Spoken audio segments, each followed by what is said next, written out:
What is up, everybody? We've got a couple of news, but there's one that I can't feature here in today's episode. Did you catch the viral promo that Roman Reigns and Cody Rhodes had that is exploding on the internet now? Man, who made this? If you keep saying the N-word, we're gonna have a problem, Nick. Get your black ass out of my face, or I'll slap the black out of you.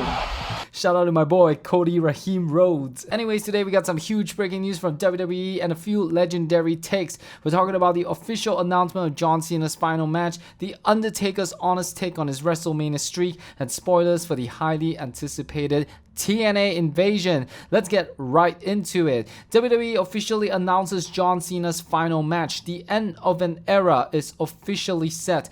WWE has announced that John Cena's final match will take place on Saturday, December 13 at a special Saturday night main event in Washington, D.C. After a year-long farewell tour that saw him at WrestleMania and SummerSlam, Cena will bring his legendary career to a close in the nation's capital. In a press release from WWE.com, Chief Content Officer Triple H commented on the news saying, John's contributions to WWE are immeasurable. It's a fitting tribute to a man who has won 17 world championships and inspired millions. There will be several special events leading up to the historic night, including a live podcast with The Undertaker. While we still don't know his final opponent, at least now we know exactly when we have to say goodbye to one of the greatest of all time. If you think back to the time when John Cena had announced his farewell tour, it was a shot that is hard for us to accept, but this time, seeing the date December 13, I think we can peacefully accept it and celebrate the legacy of John Cena. The Undertaker opens up about his streak. It was the most shocking moment in WrestleMania history. The Undertaker's undefeated streak came to an end at WrestleMania 30 against Brock Lesnar,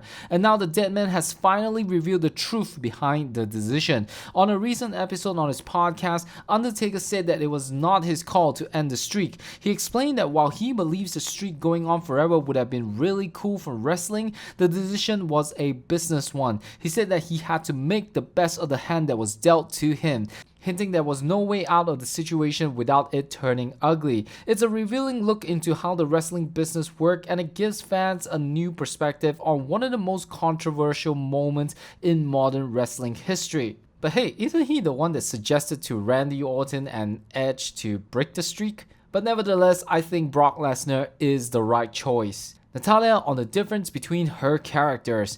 We often hear about the line between the performer and the character, and now WWE veteran Natalya is pulling back the curtain on her own dual identity. In a recent interview, Natalya talked about the difference between her on-screen Natalya character and a real-life persona, Natty. She explained that while Natalya is a team player who wants to help everyone, Natty is a vigilante with a ruthless streak. She credited Triple H for giving her the freedom to express this new side of herself outside of WWE, and thanked The Undertaker for inspiring her to unleash her aggressive side at a recent AAA event in Mexico. It's clear that this new edgier persona is here to stay, and it could be the spark that lead to a new run for the Queen of Hearts. Spoilers on the TNA Invasion roster. We have some big spoilers for the TNA Invasion. A new report from PWInsider.com reveals who will likely be representing TNA in the upcoming NXT Invasion special event. Sources from the WWE Performance Center indicate that Mustafa Ali,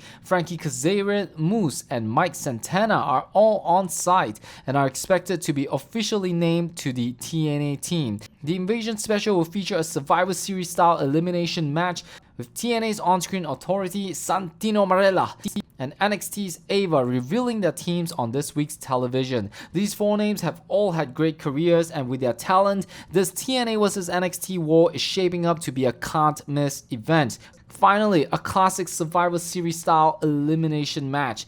I've been waiting for that since the build that they had on Randy Orton being the sole survivor each time. Sting's, Sons, and Kofi Kingston update. And now for some quick hits from around the wrestling world. First up, a huge announcement for second generation superstar. Stephen Borden, the son of WWE Hall of Famer Sting, will be making his official in-ring debut next month. He will be competing at a unique art exhibition and live wrestling event in New York City. Next, some good news for Kofi Kingston fans. Despite suffering what what looked like a bad injury on Raw last night, reports confirmed that Kofi is okay and was not placed on WWE's internal injury list.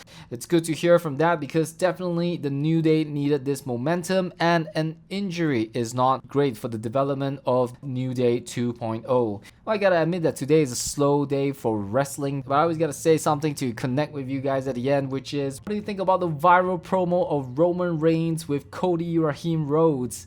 That's a comment that I'm looking forward to read. That's it for today, and I'll see you for another exciting wrestling update tomorrow.